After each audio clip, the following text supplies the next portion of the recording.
1945 Germany had ceased to resemble a nation.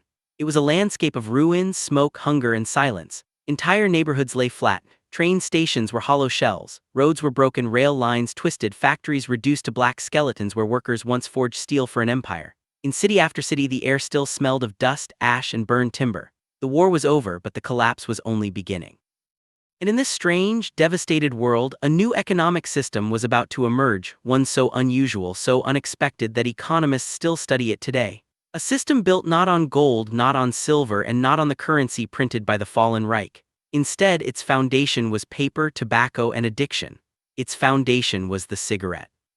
Germany's money had already died months before the war ended. The Reichsmark, once the symbol of a powerful industrial economy, had become worthless. Shops, those few that still stood, no longer cared about numbers printed on fatting banknotes. A loaf of bread could cost millions or nothing at all. It didn't matter because nobody accepted Reichsmarks anyway. The shelves were empty. Trains carrying food never arrived. Farmers refused to exchange their harvest for a currency that evaporated in value from one day to the next. The cities fell into a quiet starvation, not dramatic, not sudden, just a slow, grinding emptiness. People walked for hours searching for food. Mothers held ration cards that meant nothing. Workers finished their shifts with pockets full of paper money that could not buy a single egg. And in this vacuum of value, in this collapse of trust, a new question hovered in every ruined street. If money no longer mattered, what would replace it? What would people trust? What would they trade? What would define value when the economy had disintegrated into dust? Nobody expected the answer. Not the Allied commanders, not the remaining German officials, not the starving civilians wandering between the rubble. Yet the answer arrived quietly, packed inside the pockets of American soldiers who walked through the ruins. They carried lighters, ration kits, chocolate bars, and cartons of cigarettes. Brands like Lucky Strike, Camel, and Chesterfield printed in bold American colors. They were meant for personal use, comfort in a land of destruction. But to Germans who had not seen foreign goods in years, they were mesmerizing. A single cigarette represented something rare, stability. It held consistent value. It was desired by almost everyone. It could not be printed endlessly. It could not be inflated. It was divisible. It was physical. It was real. And as the people realized this, something shifted deep within the broken economy. The first exchange happened quietly, almost accidentally. A German man approached an American soldier offering a handful of Reichsmarks for 2 cigarettes. The soldier hesitated. Why trade something as common as cigarettes for useless paper? But he accepted. Minutes later, another German approached, then another. Within hours, cigarettes were circulating through the neighborhood faster than currency had in months. And no one knew it yet, but the foundation of a brand new economic order had just been laid. People began to map out this new economy instinctively. If cigarettes were scarce and standardized, they could function like money. And so the invisible marketplace of post-war Germany began assigning prices. 1 cigarette became worth a small amount of food. 5 could buy a piece of clothing. 10 could secure a pair of shoes. A carton could feed a family for a week. It was an economic transformation driven not by policy or government decree, but by desperation, instinct, and the raw mechanics of supply and demand. As this new currency spread, the atmosphere in the cities changed. Dark corners of bombed-out subway stations became trading hubs. Children who once played in rubble learned to recognize American uniforms, hopping to gather discarded cigarette butts or barter trinkets for fresh ones. Workers refused to accept wages in Reichsmarks. They wanted cigarettes. Farmers demanded them in exchange for potatoes and milk. Even some German officials, stripped of authority and resources, quietly accepted cigarettes as the only reliable form of payment. And as the marketplace expanded, a strange irony took hold. Cigarettes began behaving exactly like traditional money. Prices stabilized in relation to them. People began saving them. Cartons were guarded like treasure. Entire neighborhoods tracked their wealth not in banknotes but in stacks of tobacco-filled paper cylinders. The new economy had rules, structure, and power, and it existed entirely outside the control of any government. Yet as quickly as this system stabilized life, it also brought darker consequences. The black market exploded. Smugglers and thieves appeared, moving through the ruins with bags full of cigarettes. Some American soldiers realized that a ration of cigarettes, worthless back home, could be traded in Germany for expensive goods. A single carton could buy a fine watch, a winter coat, even a bicycle. And so, corruption seeped into the cracks of the shattered society. What no one knew, what no one could foresee, was that this cigarette economy would soon grow so large, so influential, that it would challenge even the Allied authorities. And it would push Germany towards one of the most dramatic economic reforms in modern history. But that moment was still years away. For now, the streets were filled with the quiet sound of new currency passing from hand to hand. And the real drama, the darkest, most chaotic phase of the cigarette economy had not even begun. The cigarette economy tightened its grip on daily life with every passing month. What had begun as scattered bartering slowly evolved into a structured, predictable, almost bureaucratic system, as if the ruins themselves demanded order. In every city, but especially in Frankfurt, Munich, and Berlin, the flow of cigarettes dictated the pulse of survival. Street corners became unofficial banks. Cafes that still stood became exchange centers where people quietly compared prices, measured risk, and made their calculations with the precision of seasoned traders. Ordinary citizens who once relied on official wages now held wealth in fragile cylinders of paper and tobacco. This transformation was not merely economic, it was psychological. Cigarettes symbolized security in a world where no institution could provide it. They were portable, durable, universally desired, and impossible to counterfeit without being immediately exposed. The old Reichsmark was too easily printed. Cigarettes were not. Even in their fragility, they carried scarcity, which made them powerful. And as scarcity turned into dependence, the cigarette became more than a currency. It became a lifeline, a measure of worth, a silent judge of who would eat and who would starve. The Allied authorities watched this evolution with growing unease. The Americans, who had unintentionally created the system through their ration distributions, quickly realized that their soldiers' cigarette supplies were reshaping Germany's post-war society more effectively than any official policy. Reports circulated describing how entire neighborhoods no longer recognized the Reichsmark. Economists within the occupation administration warned that the black market was becoming larger than the legal market. Some argued that cigarettes were stabilizing the civilian population by giving them a functioning medium of exchange. Others warned that this stability was an illusion, one that could collapse instantly if cigarette supplies shifted. None of these concerns slowed the system's expansion. The black market, fueled by hunger and opportunity, grew at a pace that stunned even those who operated inside it. Cigarette smugglers learned the rhythms of American supply trucks, timing their moves to steal cartons before they reached designated bases. In some places, soldiers willingly fed the market, exchanging rations for goods they could ship back home. A single carton could yield a full set of cutlery, fine china, or antiques once owned by German families before the war shattered everything. The economic imbalance was staggering. A soldier's weekly ration made him wealthier than many civilians who had once lived comfortably. On the civilian side, survival became a form of strategy. Housewives measured their cigarette savings against the unpredictable swings of the black market. They stored cartons in jars, pots, and carefully sealed boxes hidden beneath floorboards or inside walls. Workers demanded partial payment in cigarettes, refusing assignments if employers could not meet the new standard. Farmers, holding the last reliable food sources, became some of the wealthiest participants in the system simply by trading potatoes, butter, and milk for cigarettes that could then be exchanged for tools, clothing, or labor. Yet beneath this growing complexity, a fundamental instability pulsed. Cigarettes remained a commodity whose supply depended on American distribution, not local production. If supply increased too sharply, value would collapse. If supply tightened, hunger would turn into desperation. And in 1946 and 1947, that desperation began to surface in dangerous ways. The European winter of 1946 was among the harshest in decades. Coal reserves were depleted. Many households had no heating. Food shipments slowed and ration allowances dropped below subsistence level.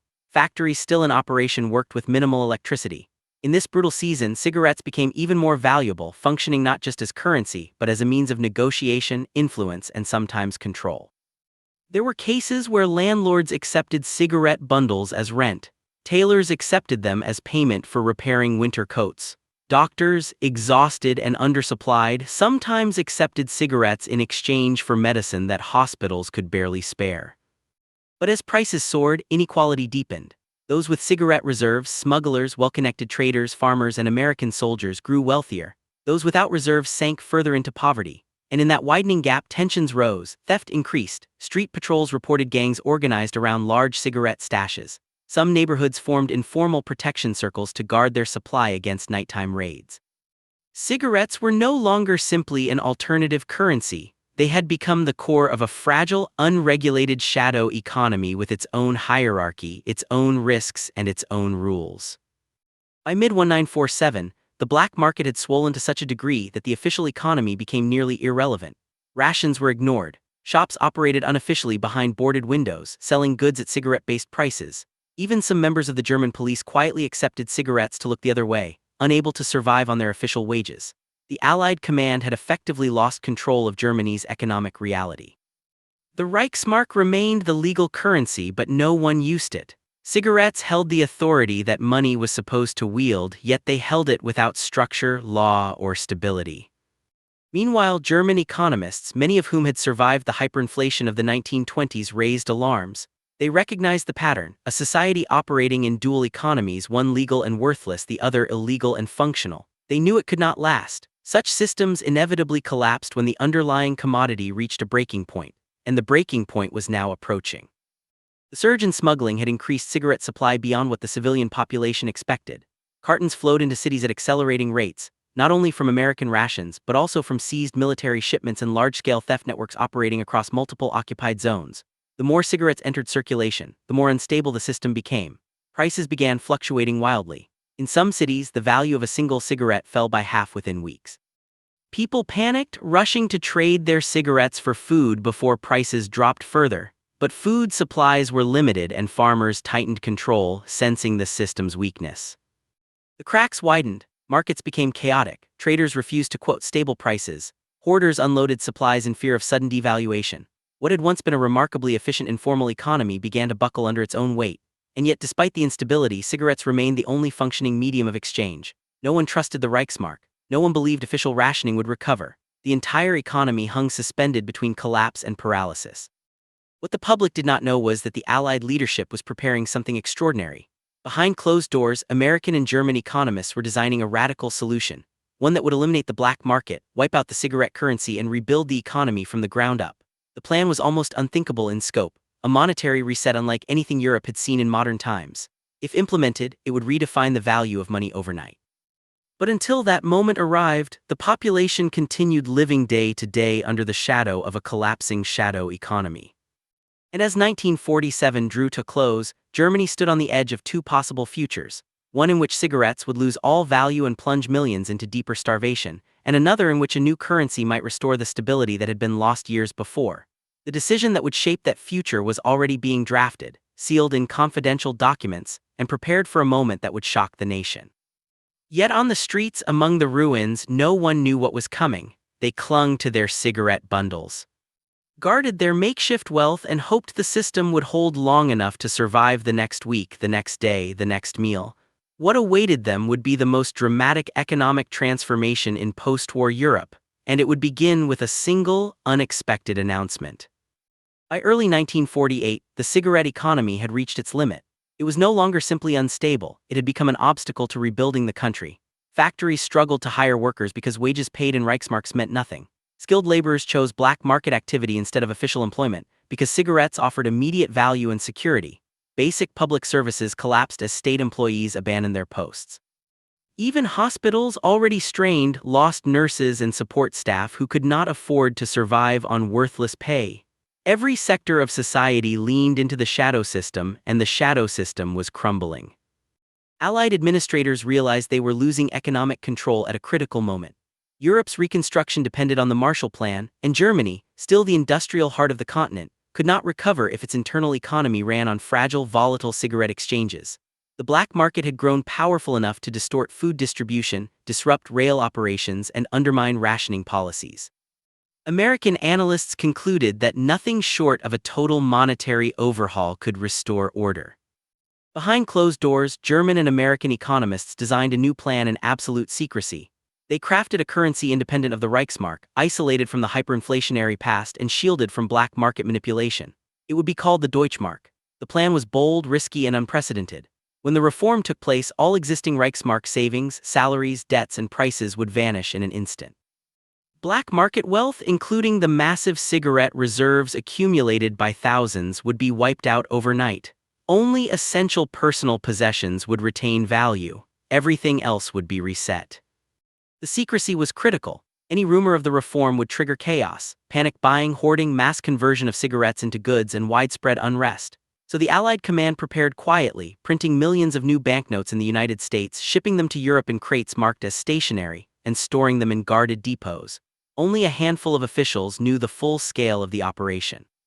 Most military personnel were unaware that the currency in their pockets, the very cigarettes used for bargaining, would soon become irrelevant. As preparations advanced, the economic collapse accelerated. In cities like Frankfurt and Hamburg, cigarette prices swung so violently that people lost entire fortunes within days. A carton that once purchased a week's worth of food now bought only a fraction of that.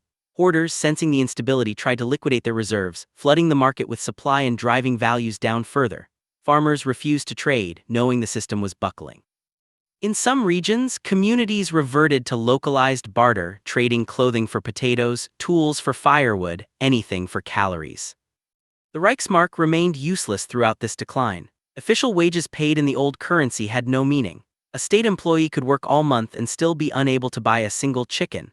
The shadow economy had replaced the legal one entirely, yet the shadow economy was disintegrating just as rapidly. Germany was reaching a breaking point, socially, economically, and psychologically. Then in June 1948, the moment arrived. Allied officials moved with military precision. Trucks rolled through major cities before dawn carrying crates packed with Deutschmarks. Police officers blocked streets. American soldiers took positions around administrative buildings. Radios remained silent. Newspapers printed nothing unusual. The operation depended on surprise. At exactly 6:00 a.m. on June 20, 1948, the announcement was made.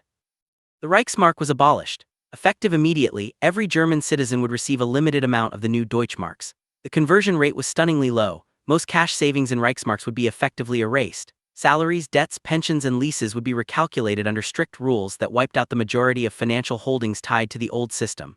Only a minimal allowance ensured that people could begin transactions again. Within minutes of the announcement, shock rippled across every city. People who had hoarded cigarette wealth found themselves stripped of economic power. Cigarettes, once the core of survival, became almost worthless instantly. Black market traders watched their reserves collapse into insignificance. Smugglers lost leverage. Corrupt officials lost influence. For the first time since the end of the war, the shadow economy no longer ruled the streets. The reaction was immediate and dramatic. Shops that had been empty for years reopened their doors. Goods that had been hidden from the black market, clothing, tools, household items, reappeared as merchants trusted the new currency. Bakeries produced bread again, knowing they could exchange it for stable, reliable money. Bartering slowed. Cigarette exchanges evaporated. The price of food stabilized within hours. A nation that had been frozen in economic paralysis suddenly moved with purpose. But the most astonishing change occurred in the factories. For months, industrial recovery had stalled because workers refused to accept meaningless wages. Now, with the Deutschmark in circulation, employers could pay salaries that held actual value. Workers returned. Production resumed. Machines that had been silent for years roared back to life. Coal stations rekindled. Rail networks repaired damaged lines. Hospitals regained staff. Offices reopened. Public transportation revived. And as the official economy surged forward, the cigarette economy collapsed almost instantly. The power it once held vanished. Cigarettes returned to being a mere commodity, desired yes, but no longer a store of value, no longer a universal medium of exchange, no longer the lifeline that determined who survived and who starved. The black market shrank, its influence shattered. The people who had once ruled its networks watched their fortunes disappear like smoke. Yet the transformation was not painless. Those who had relied on cigarette wealth lost everything. Farmers who had traded exclusively for tobacco products found themselves holding piles of worthless cartons. Smugglers, once wealthy in the shadows, were forced back into legitimate work. Entire communities had to rebuild their understanding of value overnight. But for most citizens, those who had struggled under the weight of the failing shadow economy, the reform brought relief. Finally, there was a currency they could trust. The impact reverberated far beyond Germany's borders. Economists around the world studied the shift with astonishment. In a single day, a major European country had wiped out its broken monetary system and replaced it with a functioning one, effectively eliminating a massive black market without violence, mass arrests, or political upheaval.